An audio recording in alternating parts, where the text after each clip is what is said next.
So this is, you would think, unnecessary, especially after what I've already said. Why prospect? Everybody in this room gets why you need to prospect, right? I would say maybe not.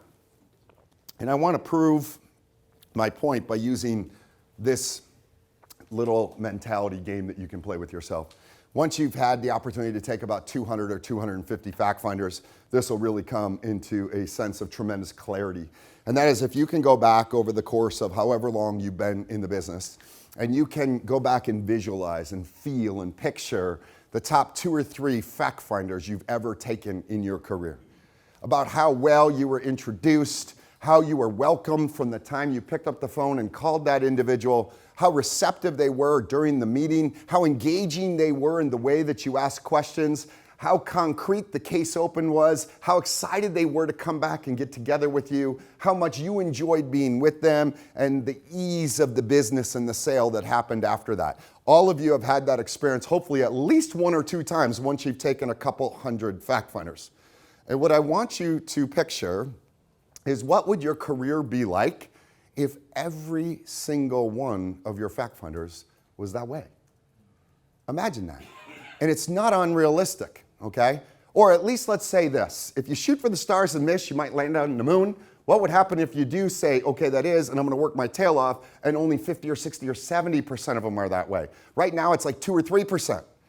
Let's face it, no matter how good you are in this business, there's a bunch of stress that comes in your business. There's a lot of problems that you have to deal with. There are people who don't want to talk to you. There are people that you chase that don't return your phone calls. There are people that you think for sure are a case open and you never see them again. There are people that go very, very smoothly in the process by and then turn in the policy and do a rollback.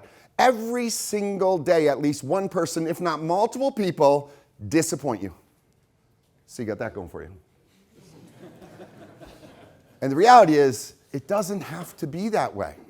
If you get very well nominated and you get introduced from somebody that is either stood up in their wedding or is going to stand up in their wedding and someday is going to carry their casket, and they say, listen, I don't know what your financial situation is, but if you don't meet with Jim Effner, you're making a huge mistake. What you do is none of my business, but what I can tell you is the experience I had with him was unique, it was valuable, and you owe it to yourself and your family to meet with him. That's the kind of way I want to teach you how to nominate.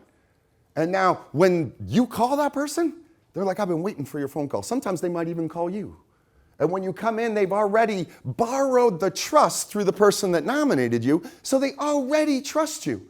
They're not coming in skeptical out of the gate. And they're excited that they're there, and they almost feel honored by your presence. That is not an unrealistic expectation. But in order to create that, you must become a masterful prospector. And that's really what I want to talk about. So why prospect isn't just to get activity. Because if all you do is embrace activity, you have a much higher probability of being in this career for the rest of your life, and that's a good thing. But it doesn't necessarily mean that it'll be fun. It doesn't necessarily mean it'll be rewarding. And what I want you to have is, I want you to have a mentality that says, you know what? To the extent that I won the lottery tomorrow, that you still choose to do this career. And what I want you to think about, just to challenge your mindset, is how different would you go about it? If you had $100 million in the bank, but you're young and you didn't want to sit and do nothing, and you really were passionate about this business, how different would you go about it? Because that's how you need to start going about it right now.